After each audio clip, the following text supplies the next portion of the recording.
영주라는 사람은 쉽게 얘기하면 이제 영주, 아까 얘기한 그 제가 와인 서비스 할 때도 말씀드렸지만 영주 시대 때는 영주라는 사람이 그 지역에서 왕이잖아요. 그러니까 그 지역의 왕이 우리처럼 새끼를 먹을 거고 그 새끼를 먹을 때 가장 좋은 음식과 식재료를 관리하는 사람을 저희가 소믈리에라고 정의할 수가 있을 것 같습니다. 근데 당연히 이제 영주 개념이 없어지니까 현대적 의미로 왔을 때는 화면에 보시는 것처럼 고객과 접점을 이루어서 와인을 판매하는 사람은 저희가 소믈리에라고 정의를 할 수가 있을 것 같아요. 그래서 크게 보자면 일단 와인샵에서 근무하는 소믈리에가 있겠죠.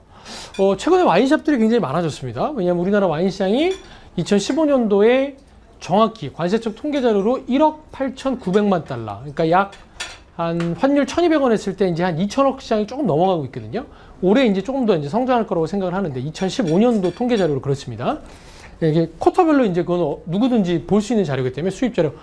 이번에 조금 그 의미 있는 자료가 좀 이제 됐죠. 왜냐하면 이제 작년에 처음으로 위스키가 1위 자리를 와인한테 내줬거든요. 올해 위스키가 3위로 밀려났죠. 2위가 이제 수입 맥주. 그래서 수입 주류 중에 1위는 카테고리가 이제 와인이고요.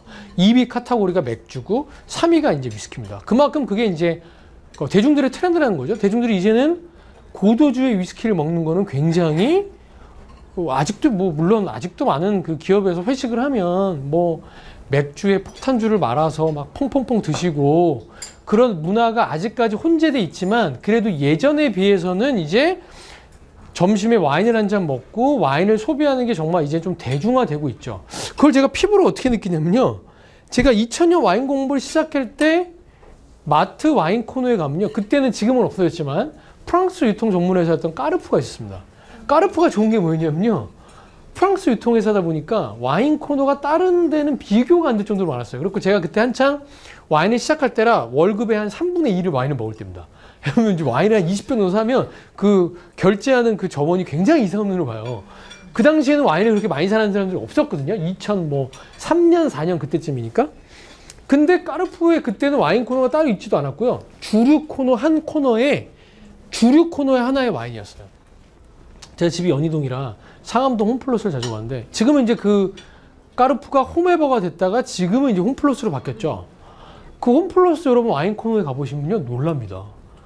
막 오크통도 막 3, 4개 있고 와인 매장이 굉장히 넓어졌어요. 왜 그럴까요? 여러분 마트가 얼마나 단위 면적당 어떤 제품을 갖다 놓냐에 따라서 수익률을 얼마나 따지는 데인지 모릅니다.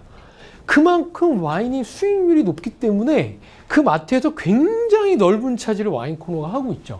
그것만 봐도 정말 와인 시장이 얼마나 대중들에게 커지고 있는지를 피부로 느낄 수가 있을 텐데요. 그래서 이제 샵 같은 경우는 레스토랑보다 더욱 다양한 와인을 취급합니다. 왜냐하면 레스토랑은 저희가 지금 호텔 와인 리스트가 한 400개 정도 갖고 있는데 그래봤자 400개라고 해봤자 와인 아이템들 2병씩 스탁을 하면 한 800병을 갖고 있는데요.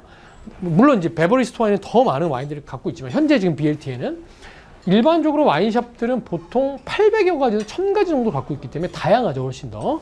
그다음에 단골 고객을 통해 높은 매출. 보통 와인샵들은 소믈리에라는 표현보다는 샵 매니저님 이런 표현들을 많이 쓰시죠. 소믈리에라는 표현보다는 그게 더 익숙한 표현이신 것 같아요.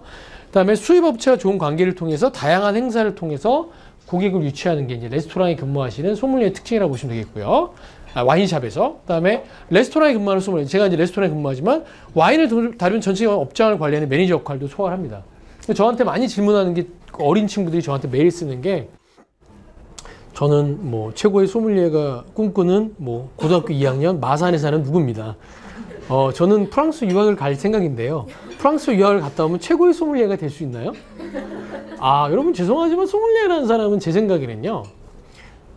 서비스를 먼저 할 줄 알아야 그 다음 넥스트가 소믈리에인 것 같습니다. 여러분이 생각하는 소믈리에는 그 서비스랑 제가 생각하는 서비스는 조금 다를 수 있을 것 같아요. 그러니까 서비스를 많은 사람들이 앞에 보이는 접시를 나르고 접시를 빼는 이거는 서비스라는 표현보다 굉장히 심플한 딜리버리죠. 서비스는 인격 대 인격이 만나서 저만 보더라도 오늘 같은 경우에도 지금 굉장히 VIP 고객이 한 3테이블 정도 있었는데 그 사람의 프리퍼런스들을 저는 굉장히 웬만하면 다 기억을 하죠. A 사장님 성격이 굉장히 급하심. 물보다 메뉴판을 먼저 갖다 드려야 됨. 선호하는 테이블은 저쪽 창가 좌석 테이블. 오실 때 어떤 걸 선호함. 글쎄요. 얼마나 그 로봇들이 발달해서 이러한 그 팩터들을 다 기억하는 로봇가 있을지 모르겠지만 제가 생각할 때 현재까지는 그런 것들을 다 팩터를 넣어서 로봇을 만드는 것보다는 사람의 인간적인 릴레이션십. 저 같은 경우는 지금 반포이타 이쪽으로 오다 보니까 반포 있을 때 굉장히 저 때문에 이제 와인을 입문하셨던 변호사분들이나 친한 교수님들이 이제 이쪽으로도 많이 넘어오시거든요. 사실 동호대교만 넘으면 강남에서 일단 동대문이라는 그 심리적 위치는 굉장히 먼데 막상 오면 그렇게 또 멀지도 않아요. 동호대교만 건너시면 그렇게 뭐 이쪽에 한 30분 정도면 오시기 때문에 오셔가지고 다들 얘기를 하시죠. 아, 여기 반포보다 스테이크도 맛있고 괜찮은데? 그런 얘기를 하시는데 그런 분들을 보시면 제가 봤을 때는 서비스라는 거는 굉장히 심플한 게 아니라 오랜 시간 동안 스킬적으로 익혀야 되는 부분이 있기 때문에 그런 서비스를 먼저 할 줄 안 다음에 와인에 대한 난리지를 애드하셔가지고 제가 봤을 땐 소믈리에의 기본은 먼저 고객과 접점을 이루어서 서비스를 먼저 할 줄 아는 사람이 베이직이 돼야 되지 않나. 그러니까 호주를 유학을 갔다 오고 프랑스에 3년 유학 갔다 오는 건 죄송한 얘기지만 그냥 지식적으로 와인을 공부하는 거지 갔다 온다고 해서 한순간에 소믈리에가 될 수 없어요. 왜냐하면 지금 이제 후반부에 제가 준비해 놓은 자료들이 이제 실질적으로 소믈리에가 어떠한 역할들을 하는지 보여드릴 거기 때문에 그걸 보시면 자연스럽게 이제 제가 지금 서두에 했던 얘기들이 이해가 되실 겁니다. 그래서 와인 리스트의 관리 측면에서 많은 권한이 주어지고요. 제가 지금 전체 동대문 와인 리스트를 다 관리하고 업체를 만나는 거 제가 다 일괄적으로 하고 있거든요. 다른 음식에 대해서 체계적인 공부가 당연히 필요하죠. 음식들에 대한 소스나 드레싱을 알아야지 저희가 그거에 매칭되는 와인들을 추천해 드릴 수 있기 때문에 주변 상황을 반영한 다양한 행사 기획을 통해 고객을 유치한다. 이건 이제 자세하게 좀 설명을 드리도록 하겠습니다. 자, 한번 볼까요? 이제 구체적으로, 예.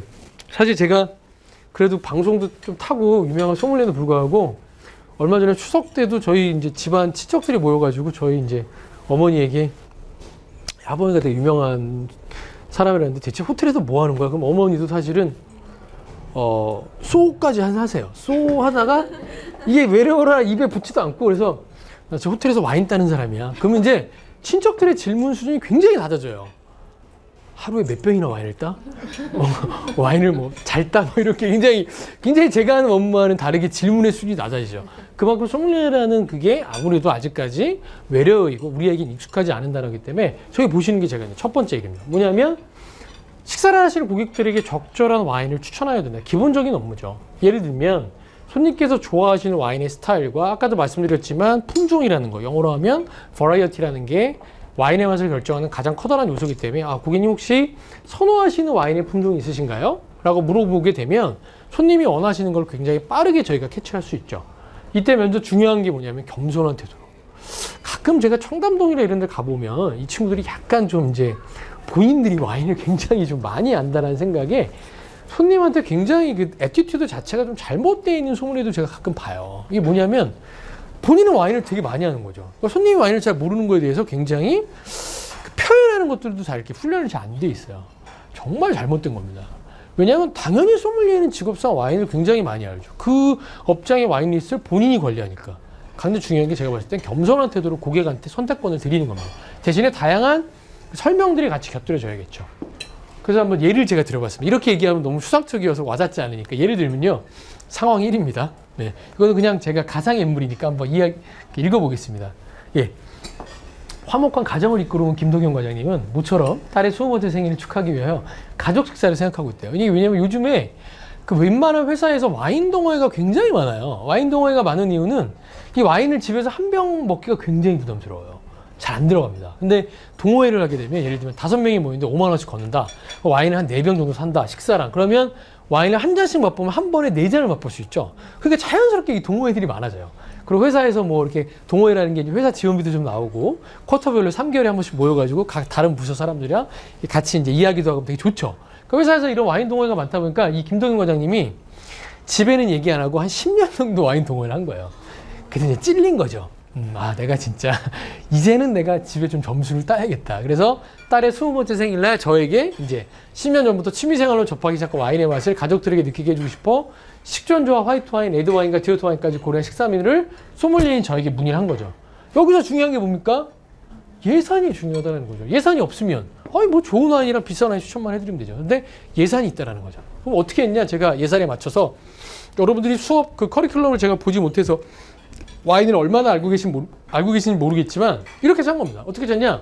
스파클링 와인, 지금 드셨던 뉴질랜드 소비뇽 블랑 그대로 나오네요.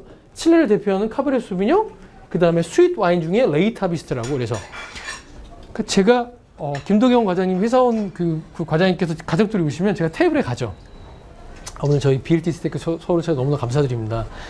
김도경 과장님께서 오늘 식사를 준비하기 위해서 저한테 사전에 굉장히 많은 준비를 요구하셨고 오늘 식사를 제가 준비를 맡은 정화봉 소믈리에인데 오늘 총 4가지의 와인이 나오게 됐습니다. 가족들이니까 사실은 정찬을 지금처럼 이렇게 먹을 필요는 없죠. 편한 가족이니까. 그러니까 뭐 스타터 같은 것들, 뭐 샐러드라든지 전체 요리 같은 거 한두 개 시켜서 쉐어를 하고 마지막에 스테이크는 본인이 원하는 걸 주문하셔야겠죠. 그 정도면 이렇게 그렇게 스타터하고 메인 하나씩 드시고 이렇게 와인을 다양하게 드시면 한 50만 원 정도에서 맞춰드릴 수가 있어요. 그러니까 이렇게 즉 고객의 요구사항은 굉장히 많죠. 그 커스터마이즈된 와인들을 준비해드리기 위해선 이런 와인들을 준비해드리기 위해서 이런 와인들의 카테고리를 소믈리에가 알아야 되는 거죠. 대체 스파클링 와인은 뭐가 있으며 여러분 많이 하시는 샴페인은 스파클링 와인의 부분 집합입니다. 왜냐하면 프랑스 샹파뉴 지역에서 나오는 스파클링 와인만 샴페인이라고 할 수 있거든요. 스파클링 와인의 개념이 훨씬 커요. 요즘에 스페인산 스파클링 와인은 가격이 판매 가격이 7만 원, 한 5만 원, 6만 원 굉장히 다양히 많습니다. 소비뇽 블랑 이거 지금 다 한 10만 원 언더에서 굉장히 왜냐면 가족들도 초보자들이니까 초보자들에게부터 벌써 고가의 와인을 줄 필요는 없잖아요. 가족들이 굉장히 좋아하겠죠. 아, 자기 뭐 생전 먹어보지도 않았는데 막 잔들이 한 4개가 막 세팅이 돼 있고 스파클링 와인도 주고 막 화이트 와인도 주고 메인 식사 때 레드 와인도 주고 마지막에 막 디저트 와인도 주니까. 두 번째 상황을 볼까요? 두 번째 상황은 뭐냐면요. 똑같은 사람입니다. 지인의 소개로 여자친구를 소개받아 교제를 시작한 지 2달째에 접어들고 있는 김도경 회사원. 서로에게 호감을 갖고 있으나 바빠요. 각자의 회사 업무로 깊이 있는 만남의 기회는 찾아오지 않고 있다. 이때 때마침 여자친구의 생일이 다가오는지 요즘 뭐 SNS가 발달했으니까 이제 알게 된 거죠. 김도경 씨는 보통 저희가 음식하고 와인의 궁합을 불어로 마리아주라고 표현하는데요. 이게 매칭이 된다, 잘 맞는다라는 뜻입니다. 결혼이라는 뜻도 있고요. 여자친구의 생일에 이벤트를 기획하고 있다며 소믈리에인 저에게 도움을 요청했어요. 단 또 여기서 중요한 게 예산입니다. 단 식사의 가격은 한 30만 원 정도에 맞추고자 한다. 그럼 제가 어떻게 짰냐? 이들이 아직 좀 썸을 타고 있는 관계라 이렇게 편하지 않아요. 그래서 사실은 여자친구의 실제 주량은 소주 2병이지만 아직 여자친구는 남자친구의 맥주 반잔밖에 못 먹는다고 하는 그 정도의 상황이기 때문에 지금 굉장히 서로가 와인을 많이 줘봤자 와인을 많이 먹지도 않아요. 그러니까 이들은 푸드를 좀 더 포커싱을 가는 거예요. 여자친구 생일이니까 정찬을 가는 거죠. 에피타이저 여러분 드셨던 스타터, 스프 샐러드, 메인 식사 전에 셔벳까지 드리고 호주산 양갈비가 사실은 호텔 같은 데서 냄새 안 나게 잘 구우니까 호주산 양갈비. 그러니까 스타터 할 때 화이트 와인을 대표하는 마을 단위의 샤블리라는 정말 프랑스 부르고뉴의 화이트 와인의 최고의 산지입니다. 샤블리의 화이트 와인 잔을 드리고 우리가 음식하고 와인을 매칭할 때 신토불이라고 표현하는데요. 그 나라의 음식하고 그 나라의 와인을 매칭을 하면 굉장히 90% 이상 매칭이 잘 돼요. 그래서 호주의 양갈비를 드리니까 호주를 대표하는 슈라즈를 한 잔 드리는 거죠. 네. 이렇게 해서 드리면 최고의 정찬 메뉴와 어울리는 화이트 와인 한 잔과 레드 와인 한 잔을 주면 어떻게 한다? 그 김도경 회사원이 아까 요구했던 사항이 굉장히 만족이 되겠죠. 제가 양식당 근무를 한 10년 이상 하니까 조금 이제 센스 있는 거랑 센스 없는 남자들의 가장 커다란 차이는 센스 없는 사람은 이렇게 식사를 준비하는 걸로 끝나고요. 센스가 있는 사람은 중요한 게 메인 식사할 때쯤 뭔가 선물을 꺼내야죠. 이제 여자들이 좋아하는 큰 백이라든지 아니면 이렇게 반짝이는 거라든지 이런 것들이 나왔을 때 이제 두 사람이 굉장히 나가면서 이제 팔짱을 끼고 나갈 수 있는 그런 게 없으면 이제 이렇게 되게 서먹서먹한.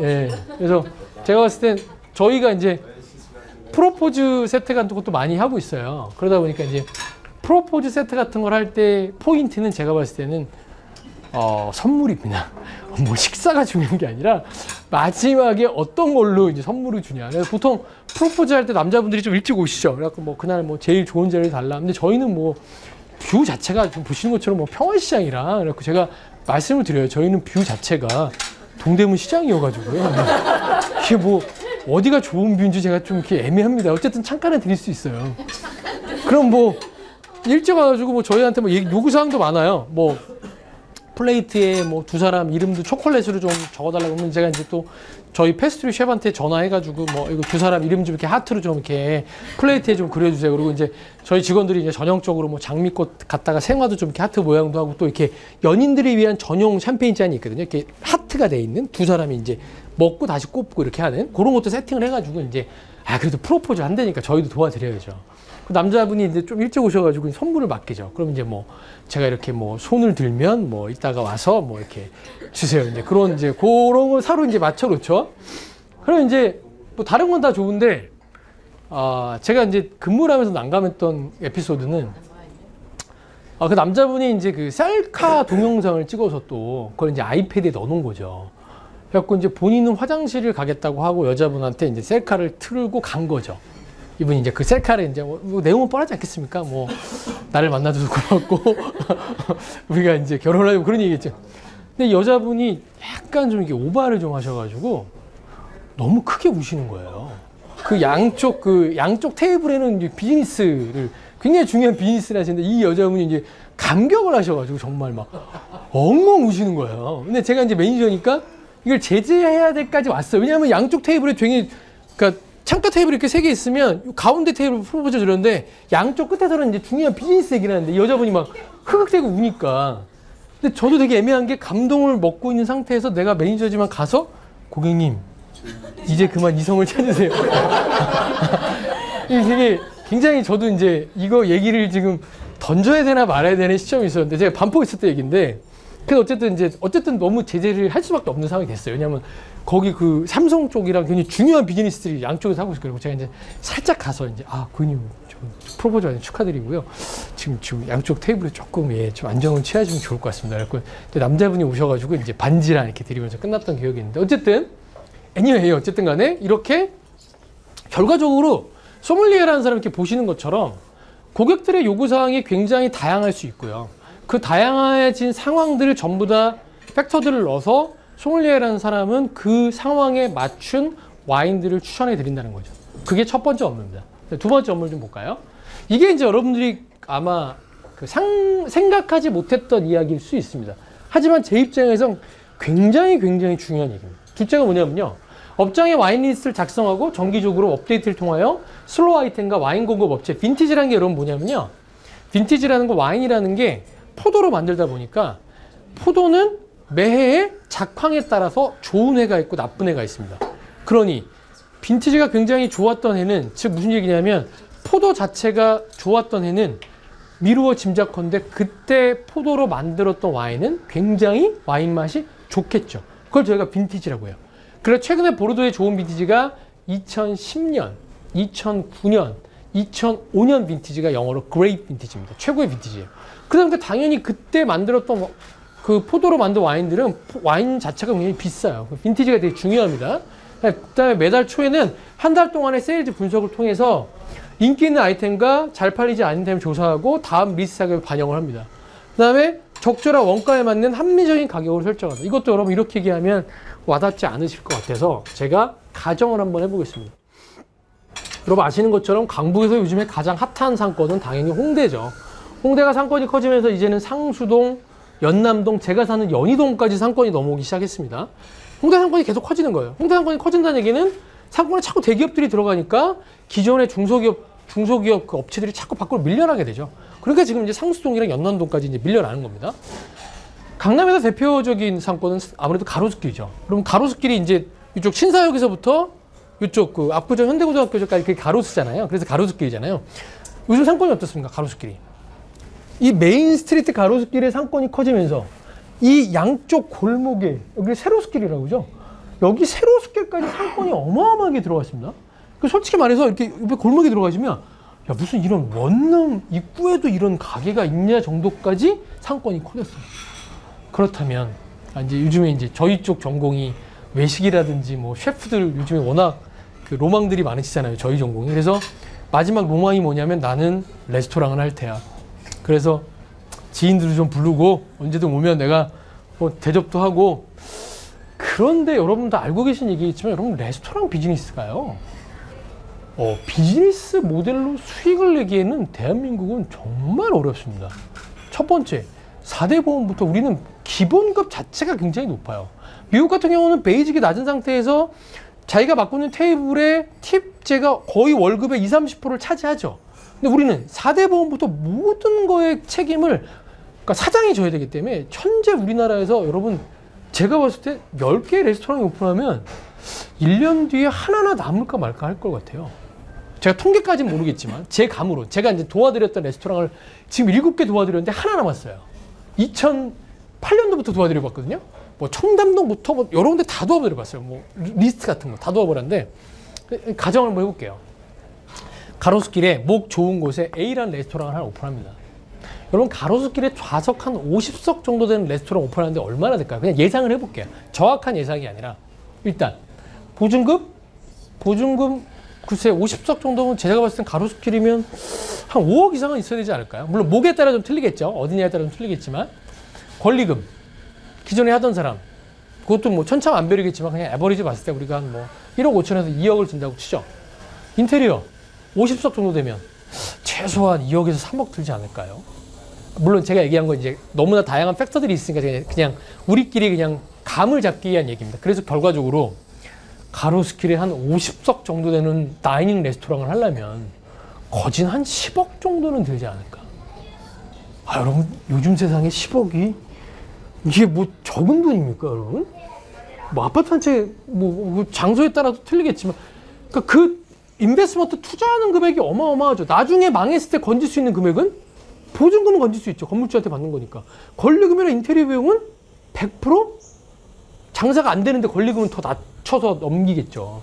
인테리어 비용 100%. 거기 기자재 그런 거 완전 80% 이상 아무도 안 쳐줍니다. 망한 가게는. 굉장히 신중하셔야 돼요. 우리가 그냥 로망으로 레스토랑을 차리기에는 너무나 큰 인베스트먼트가 있습니다. 그런데 레스토랑을 시작하겠죠. 저는 이제 실례를 들어볼게요. 왜냐하면 제가 그 청담동에 그 구찌 매장 바로 뒤 이렇게 끼고 들어가시면 라귀진이라는 레스토랑을 오픈을 도와드렸었어요. 어떻게 알게 됐었냐면 저희 막내 누나 지인분인데 그 지인분이 집이 좀 사놔서 영국의 꼬르동블루를 나오고 영국 2스타 레스토랑에서 3년 동안 일을 했어요. 셰프로. 그래갖고 이제 들어와서 아버지한테 얘기를 한 거죠. 나 저 결혼 비용이고 뭐고 나 미리 좀 주소. 저는 내가 요즘 흔히 얘기하는 여러분 오너 셰프. 내가 오너 셰프를 하겠다. 그래서 이제 저는 이제 어떻게 알게 됐냐면 어디서 이제 알게 됐냐면 이제 어느 정도 많이 이제 레스토랑이 진행이 돼서 그때 그 레스토랑 인테리어를 양진석 씨라고 옛날에 그 일요일 밤에 나왔던 그분이 이제 인테리어 했어요. 그 저는 이제 어디쯤에 한 80% 진행이 돼서 이제 와인 리스트를 한 150개 컨설팅을 해달라. 그래갖고 이제 알게 됐죠. 그 사람을. 그 사장이니까 이제 만나봤겠죠. 그래서 만났어요. 첫 미팅에 이제. 아, 예, 대표님 뭐. 저는 이제 그때 반포 그릴에 일했을 텐데. 예, 어떤 컨셉을 가지고 생각하고 있는데 자기는 뭐 영국 꼬르동블루 나왔고 투스타 일했기 때문에 이제 자기 스태프들이 7명 주방 스태프인데 전부 다 자기 꼬르동블루 후배들이다. 뭐 포부 어마어마하세요. 그러시냐고. 어떤 걸 원하시냐고. 그랬더니 자기는 정통 파인 다이닝 프렌치 레스토랑 할 거예요. 저는 그 얘기를 딱 듣자마자 속으로 6개월 안에 정리. 죄송하지만 그게 그러니까 여러분 우리가 현대산업의 핵심이 뭡니까? 하스파탈리티 현대산업의 핵심을 딱 얘기하면 핵심은 뭐냐면 고객의 니즈를 캐치해서 고객들이 무엇을 요구하는지 그 니즈를 캐치해서 그 니즈를 반영한 트렌드를 캐치업한 메뉴를 반영하는 게 현대산업 하스파탈리티 산업에 뭐 호텔도 있고 뭐 투어리즘도 여러 가지가 있겠지만 그게 어떻게 보면 핵심적인 얘기죠. 근데 미안하지만 지금 우리나라에서 프렌치 레스토랑은 사람들이 너무 부담스러워요. 여러분 서울 시내 프렌치 레스토랑이 없어요. 여기 지금 BLT 스테이크도 프렌치가 아니고 그냥 스테이크 하우스예요. 그나마 남아 있는 게 지금 신라 호텔의 컨티넨탈.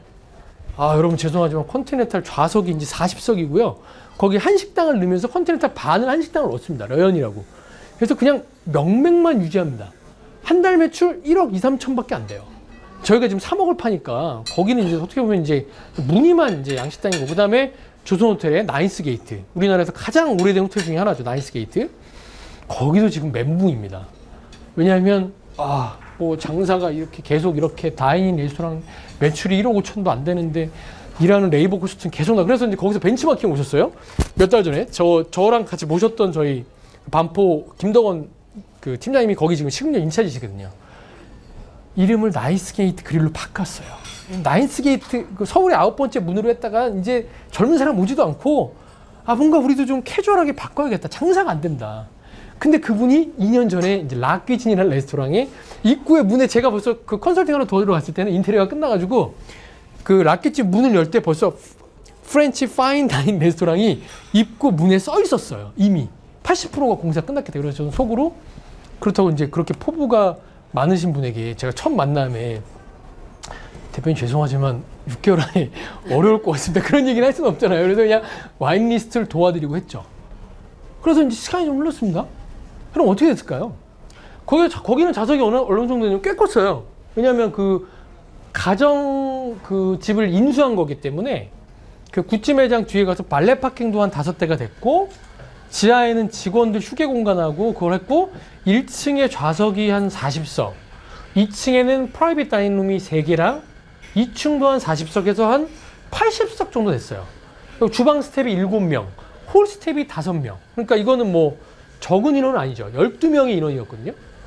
저는 이제 어쨌든 제가 해드릴 건 했어요. 와인 리스트 잘 짜드리고 150개 해드리고 이제 컨설팅 비용도 받고 이제 끝났죠. 그래서 저는 이제 속으로는 아 그래도 잘 됐으면 좋겠다. 예, 이왕에 오픈하신 거예요. 그리고 이제 그분한테 마지막 미팅할 때 이제 그분한테 얘기를 들어봤더니 이제 어떻게 하실 예정이냐 그랬더니 우리가 맛집들의 기본적인 베이스가 또 하나 있어요. 뭐가 있냐면 항상 그 주인은 새벽 3시나 4시쯤 일어나죠. 어디를 갑니까? 항상 새벽 시장을 가요. 그게 맛집들의 기본적인 거죠. 항상 식재료는 누가 그 사장이 항상 최고의 식재료를 그날 골라가지고 그날 최고의 식재료를 음식을 하잖아요. 그래서 이분이 카니발 중고차를 사자가지고 새벽 5시에 가락시장을 가시는 거예요. 그 셰프님이 오너니까. 그래가지고 최고의 식재료들을 매일같이 본인이 사신 거예요. 그것까지 들은 게 제가 이제 마지막이었어요. 마지막 밑에 있다. 그럴 예정이다. 아 그러시라. 나중에라도 혹시 도움이 필요하시면 연락하시면 이제 저는 이제 호텔 일로 복귀를 했기 때문에 이제 뭐 만나지도 못했죠. 한 달 뒤에 메일이 왔습니다. 저한테. 메일 제목이 딱 5글자예요. 도와주세요. 그러면 보세요. 런치에 평균 20명이 와요. 스텝이 12명인데 런치에 에버리지 커스터머가 20명이 와요. 디너에 비슷해요. 런치 디너 합쳐서 40명이 와요. 네. 홀 스텝이랑 주방이랑 해서 12명인데 그러니까 가락시장 가서 식재료 사오는 건 전부 다 직원들이 먹어요. 식재료가 신선하니까 내일은 또 쓸 수가 없어. 그렇게 한 달을 버틴 거죠. 네. 제가 이제 갔어요. 그 메일을 보고 갔어요. 아 대표님 죄송하지만 이렇게 해서는 조금 안 된 얘기지만 좀 어렵습니다. 제가 봤을 때는 진입 장벽을 낮추셔야 됩니다. 이렇게 프렌치 파인다인이라고 입구에 써놓는다는 것 자체가 사람들로 하여금 굉장히 여기는 뭔가 아무나 못 가고 그런 공간 같습니다. 죄송하지만 프렌치 파이닝 다이닝 요거 문구부터 없애시고 파인 다이닝은 그냥 본인께서 하시면 되고 캐주얼한 분위기로 좀 바꾸셔야 된다. 일단 진행을 했다. 프로모션을 진행하셔야 돼요. 런치 스파클링 와인. 런치 오는 사람들은 무조건 스파클링 와인 한 잔씩 줘라. 왜? 장사가 안 되잖아요. 여러분 레스토랑은 3개월 안에 진입 보통 시장에서 끝난다고 표현들을 많이 하거든요. 그게 무슨 얘기냐면 이런 거예요. 레스토랑이 하나 오픈하면 많은 사람들이 흥미를 갖습니다. 저기 새로운 게 오픈했구나. 언제 한번 가볼까? 가요. 제가 2가지의 가정을 한번 해볼게요. 첫 번째 가정은 제가 좀 이렇게 왔다 갔다 하는 게 촬영하시는데 괜찮으신가요? 아니면 좀 고정을 해야 되나요? 아 그래요? 그러면 죄송합니다. 제가 좀 역동적인 편이라 웬만하면 여러분 방송을 위해서 저는 웬만하면 이쪽에서 조금만 움직일게요. 예, 움직이더라도 천천히 움직이도록 하겠습니다. 레스토랑에 가세요. 딱 레스토랑에 갑니다. 레스토랑에 갔는데 그 레스토랑이 되게 바쁜 것 같아요. 그리터가 리셉셔니스트가 응대를 못해요. 바빠서. 한 2분 정도 기다렸다고 쳐요. 만약에 손님이 예약을 안 하고 딱 갔는데 여러분 죄송하지만 기다리는 2분은 2분이 아닙니다. 똑같은 2분이어야 돼요. 손님이 앞에서 기다리는 2분은 체감하는 것은 굉장히 크게 느껴요. 한 10분 이상이에요. 똑같은 2분이. 앉았을 땐 얘기가 틀려요. 내 자리에 앉으면 2분은 2분인데 이제 기다리게 되면 벌써 손님 자체가 돈을 쓰려고 레스토랑에 왔는데 리셉셔니스트가 없다 보니까 약간 느낌상 벌써 첫 단추 자체가 벌써 안 좋아요. 아, 여긴 뭐지? 리셉션이스트가 왔어요. 이분이 또 왔어요. 아, 고객님 기다리게 죄송합니다. 혹시 예약을 주셨나요? 아, 저희가 예약을 못했어요. 아, 그러세요? 막 자리 안내요. 얘도 막 바빠 리셉션이 안내하고 빠졌어요. 한 5분이 지나도 담당 서버가 안 와요. 5분 뒤에 담당 서버 왔어요. 메뉴판 갖고 왔어요. 메뉴판이 마침 있네요. 메뉴판을 주고 막 가요. 얘도 바쁜가 봐. 메뉴를 주문했어요. 뭐 스테이크를 주문했는데 미디움레어를 주문했는데 막상 나온 고기가 또 오버가 됐어요. 템퍼러처가 한 미디움. 여러분 오늘 미디움레어 식사들 다 괜찮으셨나요?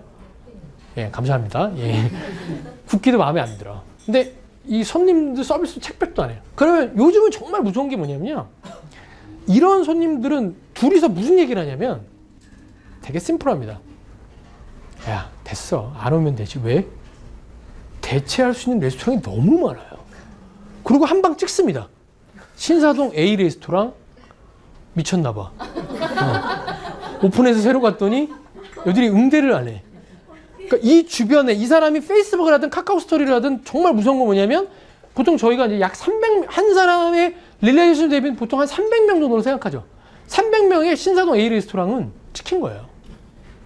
그게 되게 무서운 거죠. 그러니까 서비스를 회복할 수, 그러니까 저는 어떻게 생각하냐면 게스트가 식사하시면서 컴플레인 한 거는 저는 되게 감사하게 생각하는 게 뭐냐면 물론 감정적으로 어려운 것도 있지만 그 사람은 저희들에게 서비스를 회복할 수 있는 기회를 주신 거예요. 아, 고객님 정말 죄송합니다. 저희가 기분 좋게 오셨는데 저희가 국기나 이런 게 안 맞으셨다면 제가 담당 지배인인데 이따가 식사 후에 제가 디저트를 좀 서비스를 해드리고 오늘 드신 와인은 제가 무료로 좀 한 잔씩 좀 드리도록 하겠습니다. 정말 오늘 귀중한 시간 내서 오셨는데 정말 죄송합니다. 이분은 컴플레인을 했지만 제가 서비스를 회복시켜드렸기 때문에 복구가 됐어요. 즉 다시 올 가능성이 있어요. 근데 무서운 거 뭐냐? 아까 얘기한 거 둘이. 아, 됐어. 얘기하지 마. 다시는 안 와요. 굉장히 무서운 얘기거든요. 근데 그러다 보니까 되게 요즘은 정말 무섭습니다. 서비스라는 게. 반면에 긍정적인 상황을 한번 볼까요? 레스토랑 딱 들어왔어요. 이제 오픈한 지 아까 신사동 가로수길 오픈한 지 이제 석 달이 안 된 레스토랑입니다. 그래서 바깥에서 인테리어가 흥미로워서 간 거죠. 내려갑니다. 레스토랑 딱 들어갔어요. 저희는 보통 메리어트 이제 5발자국 앞에서는 손님의 눈을 응대하고 3발자국 앞에 왔을 때는 이제 목소리를 내서 손님한테 응대하는 게 저희의 이제 그 프로시저거든요. 손님이 한 5발자국 왔는데 저쪽에서 굉장히 밝은 솔톤으로 인사를 먼저 하죠. 아, 고객님 안녕하십니까? BLT 스테이크 서울 찾아서 감사드립니다. 혹시 오늘 저녁 식사 예약이 돼 있으신가요? 아, 제가 깜빡해서 오늘 제가 좋은 날인데 좋은 기념일인데 식사 예약을 좀 못했어요. 아, 고객님 그러셨군요. 마침 저희가 좋은 자리가 하나 테이블이 있어서 안내를 좀 해드리겠습니다. 벌써 첫 단추 자체가 이분을 기다리고 들어갔을 때 벌써 한 10분 기다리고 들어간 것 같은데 여기는 벌써 굉장히 환대를 해주고 벌써 첫 단추가 좋죠. 테이블에 딱 앉았어요. 앉자마자 테이블 담당 서버가 옵니다. 여러분 절대 메뉴는 서비스하는 사람한테 메뉴는요 손님에게 절대 그냥 드리면 절대 안 됩니다. 항상 프레젠테이션이 동반된 서비스가 돼야 돼요. 아, 고객님 저희 BLT 스테이크 서울 찾아서 감사드립니다. 저희 저녁 같은 경우는 기본적으로 2가지의 셰프가 준비해놓은 세트 메뉴가 준비가 되어 있고요. 안쪽에 메인 식사는 안심 스테이크랑 위쪽에는 저희가 드라이에이징 채끝 등심이 메인이 준비가 되어 있습니다. 혹시 세트 메뉴 아니시고 단품 요리 하실 경우에는 뒤에 보시는 것처럼 다양한 단품 요리들이 앞쪽에 스타터들하고 메인 식사, 그다음에 디저트까지 준비가 되어 있으니까 메뉴를 보신 다음에 제가 다시 한번 와서 주문을 도와드리겠습니다. 똑같이 밥을 먹으러 왔는데 아까처럼 정신없어서 메뉴판 던지고 간 거랑 이거 제가 지금 프레젠테이션 하는데 30초면 되거든요. 30초 프레젠테이션을 받은 거랑은 굉장히 커다란 차이라는 거죠. 네. 그 메뉴를 주문해요. 주문할 때도 다 받았어요. 그 티본 스테이크를 저희 그 BLT에 이제 오늘 이제 처음 오셨으니까 다음에 오실 경우에는 저희의 이제 시그니처는 티본 스테이크거든요. 2주 드라이징한 티본 스테이크. 이분이 티본 스테이크 미디움 레어를 주문하셨어요. 저희 직원들이 저희 스테이크의 프로시저는 고객이 한 입에서 2입 정도를 문 다음에는 직원들이 항상 테이블에 가서 책백 서비스를 하게 돼 있어요. 아, 고객님 주문하신 메인 식사의 스테이크나 여러 가지 것들이 괜찮으신가요? 사이드 디시랑 입맛에 잘 맞으십니까? 이렇게 책백을 하는 거죠. 근데 이 사람이 아까 스타터로 샐러드를 시켰는데 샐러드를 굉장히 잘 드신 거예요. 직원이 또 그걸 봤네? 그래서 얘기를 하는 거예요. 아, 고객님 아까 샐러드를 굉장히 좋아하시는 것 같은데 제가 스테이크 드실 때 아까 샐러드를 다 드셔서 제가 좀 서비스를 조금 샐러드 좀 갖다 드리겠습니다. 뜨아. 아, 계속 직원의 서비스가 계속 들어오는 거죠. 그리고 마지막에 그것까지 기억하는 거야.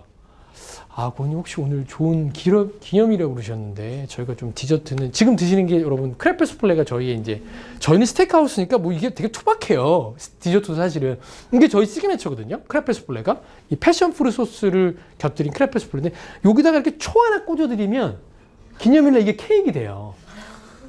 이거 뭐 사실 저희가 이게 지금 15,000원인데 단품으로 원가는 뭐 한 3,000원이 안 됩니다. 제가 그런 거는 얼마든지 저희 직원들한테 인파모드 다 줘 있어요. 야, 기념일날 오신 분들에게는 그들에게 차별화된 익스페리언스를 드리는 게 우리가 리핏 게스트를 만들 수 있는 가장 커다란 기회다. 무조건 결혼기념일, 생일 이럴 때는 케이크를 안 가지고 오시면 되는 무조건 이런 거 하나씩은 드려라. 왜? 이게 얼마 한다고. 그리고 저희는 이제 그 LG에서 만드는 그 포켓포토라고 해서 스마트폰으로 찍은 건 바로 출력이 되거든요. 그 저희가 찍어드리죠. 그리고 거기다 문구도 적어드릴 수 있어요. BLT 스테이크 서울 날짜랑. 여러분 그게 별거 아닌 것 같죠? 그게 로얄 게스트 충성 고객들을 만드는 겁니다. 이분은 이제 난리가 났어요. 페이스북에. 신사동 A 레스토랑 대박. 완전 친절하고 가성비 최고. 그래서 3개월 안에 끝나는 거예요. 레스토랑이. 3개월 안에 그 레스토랑이 시장 진입이 되냐 안 되냐는 이걸로 끝나는 거예요. 근데 많은 분들이 이런 서비스의 중요성들을 모르시고 거치장만 굉장히 신경 쓰시죠. 인테리어를. 인테리어 잘해놓으면 뭐합니까? 그 인테리어 잘해놓은 거 이제 기본 아닙니까? 예. 그 인테리어 잘해놓은, 제가 아까 도와드렸던 그 레스토랑 계속 얘기해드리면, 양진석이 레스토랑을 도와주고 5억을 썼대요, 레스토랑을. 근데 제가 가서 봤더니, 그냥 아이보리 색깔에, 우드 바닥에, 이게 무슨 인테리어가 5억 쓴 인테리어가 이게 필요한가? 그냥, 저는 뭐 건축적인 그런 미각은 없으니까 그냥 내가 봤을 때 그냥 깔끔한 인테리어인데 과연 이게 5억을 쓴 인테리어가 맞을까? 고민을 되게 많이 했었거든요. 아까 얘기를 좀 하자면 그래서 그분한테 제가 그 오너 셰프한테 저한테 도와주세요라는 메일을 그분한테 대표님 죄송하지만 허례허식을 좀 버리시고 바깥에 지금 고객들이 무엇을 요구하는지를 아셔야 이거 죄송하지만 꼬르동블로 갔다 오신 것도 쓸 수가 있다. 아니 고객이 와야 일단 좋은 음식인지를 알고 먹어야 될 거 아니에요. 그래서 제가 이제 막 얘기를 해드렸어요. 대표님 저기 까바 같은 거 스파클링 와인 입고가로 10,000원 이하도 되게 많습니다. 그거 잘 따르시면 8잔도 나오거든요. 그러면 8잔이 나오면 한 사람당 공짜로 한 잔씩 줘봤자 1,500원, 2,000원이면 돼요. 그러니 런치에 오는 손님한테는 무조건 한 달 내내 스파클링 와인을 줘라. 왜? 점심에 20명 온다며. 직원이 12명인데 좌석은 80석인데 1층 40석, 2층 40석인데 무조건 드려라. 그 다음에 저녁은 행사를 매일같이 해야 된다. 예를 들면 월요일날 레스토랑 많이들 안 오시거든요. 레이디 나잇. 여자 4명이 오면 50% 해줘. 왜? 장사가 안 되잖아요. 직원이 12명인데 저녁에 20명 오는데 뭐 레이디 나잇이고 뭐 다 해야죠. 화요일날 노 코키지. 그러니까 와인을 갖고 오면 코키지 피를 받지 말고 무조건 갖고 온 와인은 음식만 시키면 드려라. 그리고 매주 수요일날 셰프가 직접 스타터들을 서비스를 해드려요. 뭐 이런 걸 많이 짜드렸어요. 그래서 무조건 진입장벽을 낮추십시오. 그래서 제가 봤을 때 한 2달 정도, 석 달 정도는 이제 어느 정도 궤도에 올라오셨어요. 그래서 그 레스토랑 2년을 하시더라고요. 지금은 정리했습니다. 제가 봐도 정리를 하셔야 돼요. 그 정도면 제가 봤을 땐 그렇게 2년 이상을 할 수 있는 레스토랑 자체가 안 됩니다. 예. 그래서 이제 그 레스토랑은 정리됐지만, 근데 이 얘기를 제가 왜 드리냐면요. 이 와인 리스트라는 게 그렇습니다. 뭐냐면 내가 신사동에 10억 정도를 쓰면서 A라는 레스토랑을 오픈합니다. 과연 A라는 레스토랑이 와인 리스트를 몇 개를 갖고 가야 될까요? 더불어서 와인을 몇 가지를 취급을 해야 될까요? 여러분 제가 되게 쉽게 얘기를 던지면 되게 어려운 얘기입니다. 첫 번째, 먼저 시장 조사가 첫 번째죠. 대체 신사동 가로수길에 다이닝 레스토랑들은 어떨까? 만약에 10억을 드는 레스토랑인데 대표가 사장이 와인을 잘 몰라서 나는 와인 취급을 안 할 거야. 그거는 정말 개념이 없고 그 레스토랑은 비즈니스로 시작도 못해요. 왜? 아까 얘기했잖아요. 현대산업의 기본이 요즘에 고객의 트렌드가 런치에도 스파클링 와인이나 한 잔씩 먹는 게 트렌드인데 자기가 와인을 몰아서 와인을 취급을 안 하겠대. 아무도 그 레스토랑은 안 가죠. 최근의 트렌드는 와인은 정말 베이직이에요. 너무나 베이스예요. 그러니 조사를 합니다. BCD라는 레스토랑을 조사를 해봤더니 와인 리스트를 한 150개 정도씩 갖고 있더라. 아, 그러니 나도 최소한 150개는 가져야겠구나. 여러분 와인 리스트가 무조건 많은 게 좋지 않아요. 왜냐면 여러분 레스토랑에서요. 와인 들어가는 냉장고 한 100병짜리 들어가는 셀러 한 3개 놓으면 300병 들어가거든요. 여러분 와인 리스트가 150개면 최소한 그 해당되는 와인이 2병은 있어야 될 거 아니에요. 예를 들면 손님이 한 병 주문했는데 먹었어요. 같은 거 달라는데 가가지고 고객님 저희는요 저녁에 한 병밖에는 같은 와인이 없어요. 말도 안 되는 얘기죠. 네, 그러니까 2병씩 스탁을 하더라도 300병을 준비를 해야 돼요. 그 와인 리스트가 200개면 와인셀러가 100병 들어가는 게 4개 있어야 되는데 그럼 그것 때문에 테이블 하나를 못 놓으면 테이블 하나에서 발생되는 레비뉴가 하루에 20만 원이라면요. 한 달이면 여러분 600만 원이에요. 600만 원을 벌어야 돼요. 그러니까 되게 단순하게 야, 와인 리스트 그냥 많이 갖다 놓으면 되는 거 아니야? 그렇지 않다라는 거죠. 굉장히 신중하게 결정을 하셔야 됩니다. 그냥 동종업계랑 비슷하게 합니다. 자, 와인 리스트의 판매 가격을 결정해야 돼요. 우리나라에서 많이 팔리는 와인들이 이제 칠레 와인들이지. 여러분 드시는 것도 칠레인데 칠레 와인이 우리나라에서 인기가 있는 이유는 뭘까요? 마트에 장을 보러 가십니다. 저 많이 움직이면 안 되죠. 마트에 장을 보러 갔는데 마트에 장을 보러 간 순간 내가 고객의 입장에서 원하는 건 딱 한 가지예요. 오늘 내가 값싸고 맛있는 와인을 사가야지. 근데 그 값싸고 맛있는 와인이라는 거에 정확히 포지셔닝한 게 칠레예요. 왜냐하면 칠레는 전 세계에서 가장 수출형 위주의 와인 산업을 합니다. 규모의 경제를 이뤘어요. 그러다 보니까 이 농업이 칠레에서는 가장 주요 산업이에요. 그쪽은 제조업이 발달하지 않았거든요. 광업과 농업이 칠레의 주요 산업이에요. 그러다 보니까 정부가 이 와인 산업을 굉장히 전폭적으로 지원을 합니다. 그냥 부가가치가 높거든요. 그러다 보니까 이 칠레 와인들이 우리나라에 포지셔닝을 할 때, 마케팅을 할 때, 우리나라에서 와인을 잘 모르니까 와인의 이름이 우리나라 사람은 3글자가 넘어가는 순간 이름을 기억을 못해요. 그래서 제일 많이 1등이 몬테스, 2등이 숫자 마케팅하는 1865, 뭐 3등이 카르멘, 4등이 얄리 이런 식으로 3글자 밑이에요. 다. 진짜 실제로요. 실제 시장에서. 그 뭐 1865는 뭐 골프장 가면 다 깔려있어요. 그 와인을 마시고 뭐 골프를 치면 뭐 18호를 65타에 친다는 등 뭐 18세부터 65세까지 즐기는 와인을 그렇게 수입회사가 마케팅을 했어요. 그래서 골프장에 다 깔려있는 와인이 그 1865예요. 네, 그리고 숫자 마케팅. 그래서 와인 이름은 잘 기억 못해도 이제 숫자는 기억이 나잖아요. 1865. 그게 그 산페드로라는 칠레 제조업에서 2위를 하는 회사의 창립 연도예요. 1865년도에 그 산페드로 회사가 창립을 하거든요. 근데 우리나라에서 이제 그렇게 골프장 와인으로 이제 대명사가 됐죠. 그러다 보니까 예를 들면 그 와인이 몬테스라는 와인을 기준으로 했을 때 입고 가격, 원가는 다 똑같아요. 무슨 얘기야? 원가는 3만 원이에요, 다. 근데 시장 조사를 했더니 B라는 레스토랑은 98,000원, C는 10만 5천 원, D는 11만 원을 받아요. 나는 오픈하는 레스토랑을 얼마를 받냐 이거죠. 그러면 B는 프라핏이 6만 8천 원이죠. 원가가 3만 원이니까. C는 7만 5천 원. D는 제일 비싸게 받네요. 8만 원이 프라핏이에요. 수익이라고요.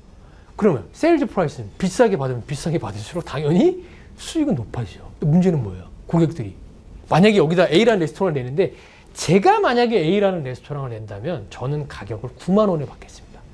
왜요?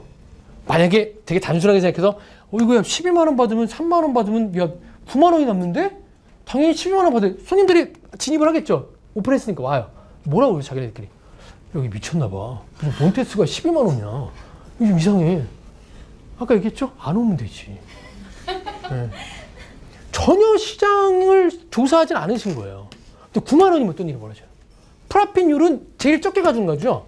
이쪽에 98,000원이니까 제일 싸지만 나는 9만 원에 갖고 와요. 사람들 어떻게 생각하냐면 여기 와인 가격이 굉장히 리즈너블하다. 합리적인데? 되게 괜찮은 것 같아. 진입이 굉장히 중요하다는 거죠. 그러니까 정답은 없어요. A부터 B까지 와인 가격을 어떻게 받으는 게 중요한 게 아니라 개념을 제가 전달해 드리는 겁니다. 그러니까 그 시장에서 와인 가격은 시장에 받는 가격이 되기 위해서 내가 진입하는 사람이라면 굉장히 합리적인 가격으로 진입을 한다. 와인 리스트가 150개면 그거 다 해야 돼요.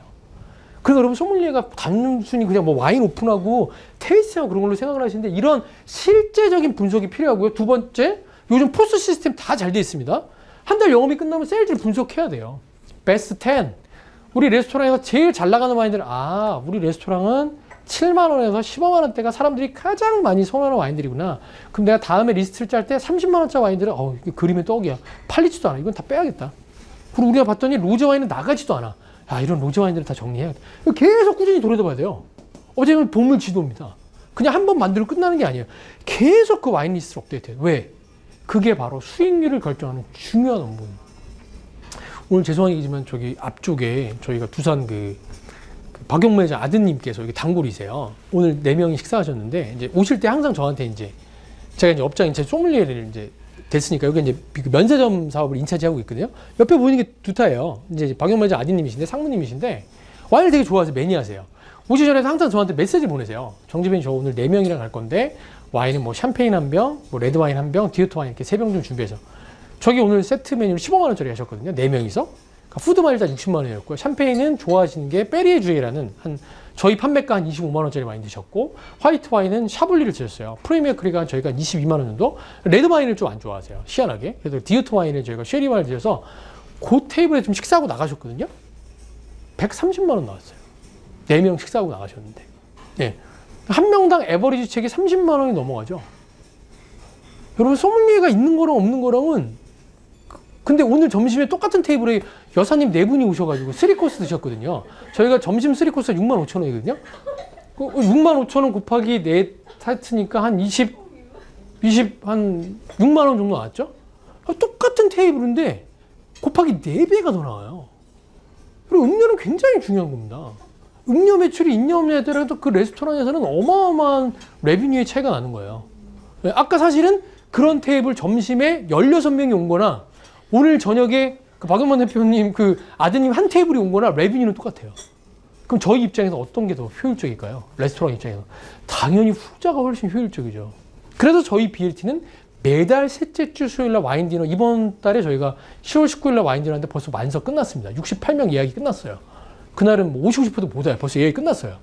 그날은 저희가 6가지 와인을 다 드리면서 푸드를 페어링해서 그날은 전부 다 와인 디너에 오시는 분들이에요. 미리 이제 예약을 하시고. 그래서 적절한 원가에 맞는 합리적인 가격을 설정한다. 지금 제가 굉장히 쉽게 얘기하지만 이거는 하루아침에 될 수 있는 것도 아니고 굉장히 오랜 시간 들여다봐야 된다는 거죠.